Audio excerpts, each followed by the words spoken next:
साथियों नमस्कार। आप सब देखना शुरू कर चुके हो बीपी सिन्हा की चौपाल।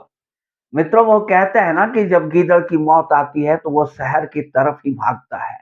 कुछ ऐसा ही हाल हमारा पड़ोसी देश हिंदुस्तान का पड़ोसी मुल्क मालदीव का हुआ। मालदीव है तो एक छोटा सा देश, कुछ चंद द्वीपों का एक समूह है जो पूरी तरह से भारत की रहमो करम पे निर्भर है। भारत के अनाज, खाद्यान्न से लेकर फल, सब्जियाँ, साग, सब्जी, कपड़े, दवाइयाँ, डॉक्टर, नर्सेज, हॉस्पिटल, यहाँ तक कि पूरा अर्थतंत्र मालदीव का जो है, वो भारत के रहमो-करम पर है। भारत का अर्थ अर्थ मालदीव का अर्थतंत्र कहाँ पे डिपेंड करता है? टूरिज़्म से। मेन उसका आर्थिक जो हिस्सा है वो टूरिज़्म से आता है और टूरिज़्म में मेन हिस्सा इंडियंस का होता है। बहुत बड़े पैमाने पर पिछले साल 2 लाख से अधिक इंडियंस टूरिज़्म के लिए वहाँ गए थे मालदीव पे। तो इतना सब कुछ भारत कर रहा है मालदीव के लिए। भारत ने मालदीव की सुरक्षा भी करी है। मालदीव को बचाया भी है विदेशी लुटेरों से अपनी आर्मी भेज करके। वो मालदीव नमक हरामी पर और गद्दारी पर उतरा हुआ है। तो गद्दारी जो उसके जो राष्ट्रपति हैं मोहम्मद मोइज़ू साहब, ये चुन करके आए, तो चुनकर आए ही इंडिया आउट कैंपेन के दम पर कि इंडिया आउट करेंगे, हम इंडिया को, इंडिया से हम अपना संबंध तोड़ेंगे, इंडिया के चंगुल से बाहर निकलेंगे। ऐसा ही सब कुछ माहौल बना करके ये सत्ता के शीर्ष पे पहुंचे। और पहुंचे तो किसके दम पे पहुंचे? अपने गुरु अब्दुल्ला यामीन के दम पे। और कितने वफादार हैं ये मौजू साहब कि जिस गुरु के दम पे ये सत्ता पे पहुंचे, जिसको सीढ़ी बना के सत्ता के शीर्ष तक पहुंचे, आज उसको हाउस अरेस्ट कर रखा है। उसे स्वतंत्रता नहीं है कहीं आने जाने की। अब अब्दुल्ला यामिन की भी पार्टी तैयार हो गई है। तो जब इतने सारे ये भारत विरोधी कार्रवाई शुरू कर दिए मालदीव ने, तो जवाब तो भारत के तरफ से आना ही था मित्रों, जवाब बनता ही था और जवाब आना ही था और जवाब आया भी।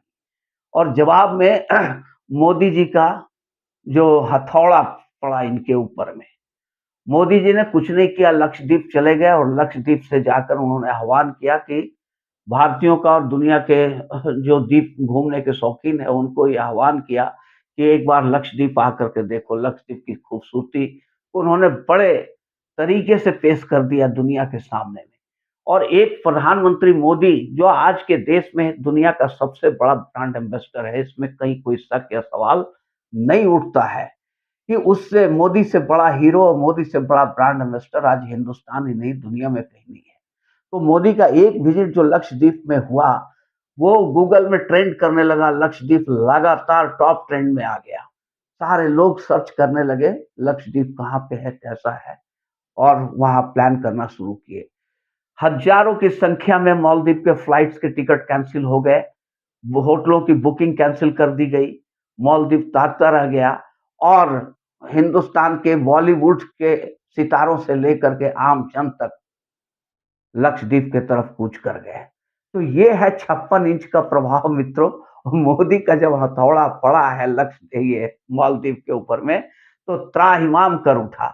और जब मोदी ने प्रमोट किया लक्षद्वीप को, तो जल भुन गया मालदीव। इतना उसके अंदर में जलन हुई, इतनी ईर्ष्या पैदा हुई, उसके 3-3 मंत्रियों ने बदजुबानी कर दी, मोदी के खिलाफ बोल दिया, भारतीयों के खिलाफ बोल दिया। मोद मोदी को इज़राइल का कठपुतली बोल दिया और भारतीयों को बोल दिया कि ये लोग तो आते हैं तो यहाँ पे शॉपिंग भी नहीं करते हैं, अपना खाना घर से लेकर आते हैं, यही खा लेते हैं, बैठ कर के चले जाते हैं।